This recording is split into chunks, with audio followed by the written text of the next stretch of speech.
So, a quick update about the Wheezy F Baby Kendrick Lamar situation.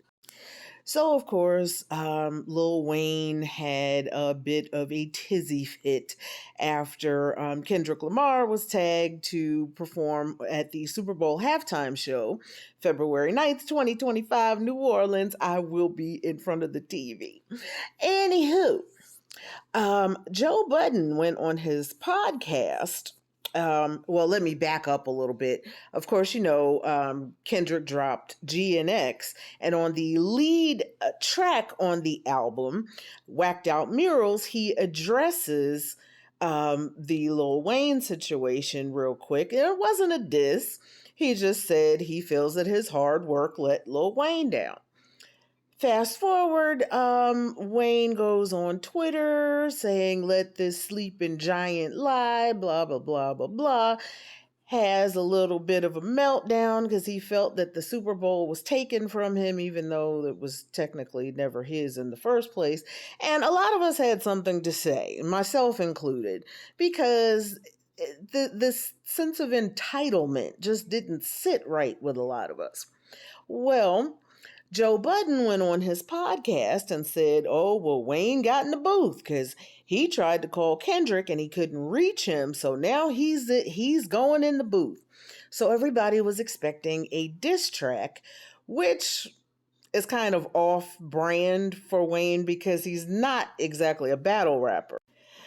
Well, of course, this got tongues wagging all across social media, and people were waiting for this diss track that never actually happened. There was something that dropped on YouTube, but it was AI, it wasn't actually Wayne.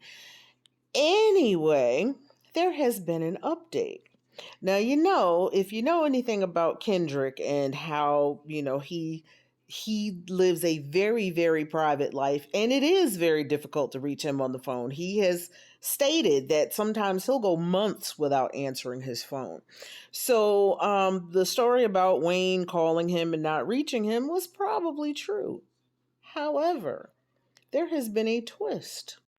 Wayne recently did a podcast interview. I can't remember off the top of my head the name of the podcast, but he did an interview where he said he actually has since gotten in touch with Kendrick and they're cool. So, all of us out here, we we all mad at Wheezy, and they done squashed it. Like he said he's happy for Kendrick, and they spoke and everything. It's everything.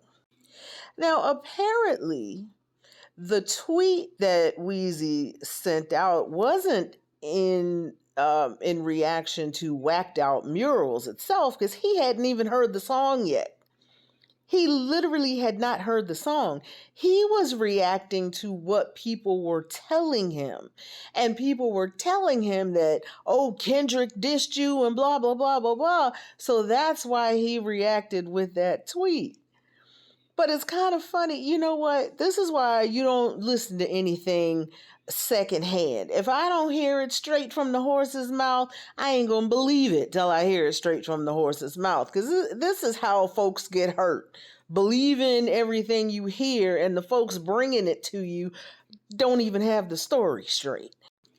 So with that, and knowing that they have spoken and they're cool, I wonder if we might just get a surprise appearance from Wayne during Kendrick's halftime show. Just a thought.